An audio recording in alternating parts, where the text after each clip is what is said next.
தமிழ் கலாச்சாரத்தை என்னோட குழந்தை மறக்கக்கூடாது அப்படிங்கிறதுக்காக அவனை தமிழ் கிளாஸ்லேயும் சேர்த்திருக்கோம். ஸோ தமிழ் கிளாஸ் இங்கே எவ்ரி சாட்டர்டே 2 hours நடக்கும்னு வச்சுக்கோங்களேன். ஆனால் ப்ராப்பராக ஸ்கூல் மாதிரியே இருக்கும். அசைன்மெண்ட் இருக்கும், ஹோம்ஒர்க், எக்ஸாம் எல்லாமே இருக்குது.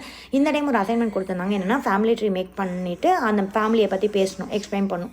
ஸோ இதில் ஒரு நல்ல விஷயம் எங்களுக்கு என்ன தெரிஞ்சது அப்படின்னா, அவனுக்கு நாங்கள் ஃபேமிலியை பற்றி அந்த ரிலேஷன்ஷிப் பற்றி சொல்லிக் கொடுக்கறதுக்கான வாய்ப்பாக இருந்துச்சு. இன்னொன்று குழந்தைங்களுக்கு அசைன்மெண்ட்னா அவங்க மட்டும் எங்கெங்கே பண்ணுறாங்க, நம்மளும் சேர்ந்து தான் உட்காந்து பண்ணணும். அதுலேயே நம்ம மட்டும் பண்ண முடியாது, நம்ம அவங்கள பண்ண வைக்கணும். அதுதான் கொஞ்சம் கஷ்டமான டாஸ்க். ஆனால் என்னோட பையன் இந்த டைம் குயிக்காக முடிச்சிட்டான். அடுத்தது வாங்க கார்டன் டு கிச்சன் இன்றைக்கி என்னென்னு சொல்லி பார்க்கலாம். ஃபஸ்ட்டு வந்து குக்கும்பர். இதே இடத்துல இதே மாதிரி போஸ்ட் கொடுத்து நான் இன்னொரு வீடியோவும் போட்டிருப்பேன். உடனே அதே குக்கும்பர் தான் இந்த டைம் நான் வேற ஒரு வீடியோவாக போடுறேன் அப்படின்னு நினைக்காதீங்க. உண்மையாகவே இது வேற ஒரு குக்கும்பர் தாங்க. ஆனால் அந்த இடத்துலையே கரெக்டாக காய்ச்சி தொங்குச்சு. அடுத்தது பார்த்திங்கன்னா நம்ம mini capsicum. I think mini capsicum இதான் லாஸ்ட் அறுவடையாக இருக்கும்னு நினைக்கிறேன். ஏன்னா செடியில் பார்த்திங்கன்னா வேறு எந்த ஒரு காயும் இல்லை, பூவும் இல்லை. பட் ஆனால் எனக்கு எல்லா காயும் அறுக்கிறதுக்கும் மனசு இல்லாமல் ஒரு 2 காயை மட்டும் விட்டுட்டு மற்றதெல்லாம் எடுத்தாச்சு. பாய்.